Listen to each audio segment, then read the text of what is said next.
That silence in between is scary, huh? Okay. Yeah. Okay. Cool. Before I actually start my speech today, I'd like to share a little story. So firstly, in my English class, there's this guy came to me. He goes, "Hey, where are you coming from?" I was like, "I'm from Hong Kong." And he goes, "Cool. Is Hong Kong in Japan?" I was like, "No, Hong Kong is in China." And then he goes, "Well, is Hong Kong China's capital then?" I was like, "No, Beijing is China's capital." And he just like, and he walked away. Didn't say anything.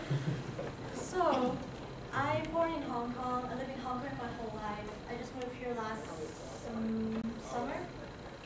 And everybody know my name is Sammy. I speak Cantonese and I'm from Hong Kong. But actually, how much do you know about Hong Kong? So, this is Hong Kong. Hong Kong is a city slash country.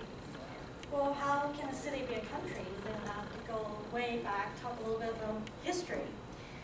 In 160 years ago, there was a war between China and British, which is to China, they have this plan called opium, and then British want to do business with them, and they have a disagreement and bring in wars.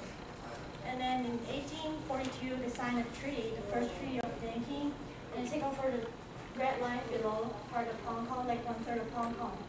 After 16 years of developing, and they found, well, there's not enough land to develop. So they bring in a war to China. In 1858, they signed another treaty of Tianjin, and they take over Lantau Island in the corner right here. Having 30 years that the bottom part of Hong Kong was owned by British, and the top part of Hong Kong is owned by China. Well, it doesn't really work really well. So one day, China and British come together, they have a talk, and they sign a lease called Convention of Peking, which is say that British officially rent Hong Kong for 99 years to develop what they want to develop. And this is a lease, and they sign it in 1898. And during all this year, Hong Kong's been developed into like international import and export hub. And until 1997, Hong Kong go back to China.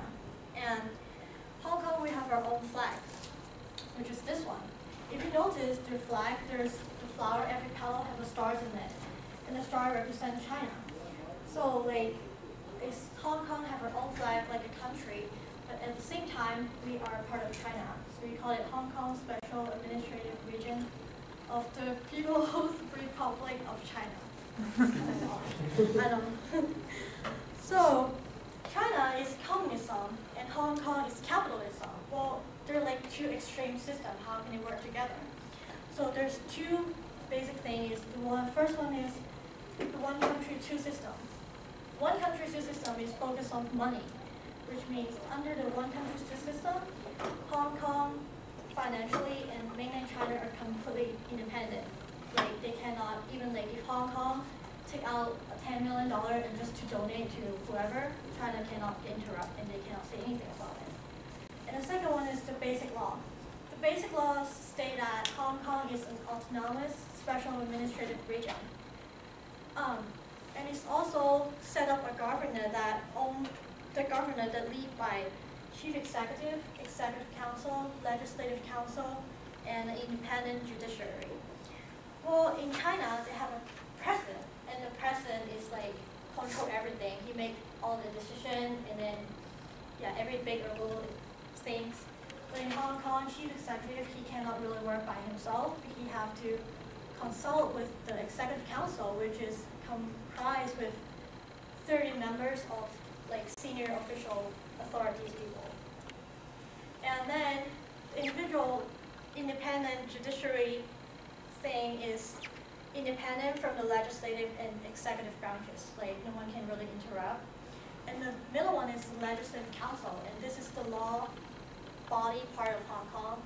And all the members in the legislative council are voted by Hong Kong people. 7 million people vote for 60 people.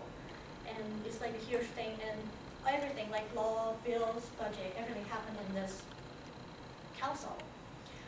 So I have talked about history, how Hong Kong separated by China and become independent. And I'll talk about how the government works, like Hong Kong is not related to China.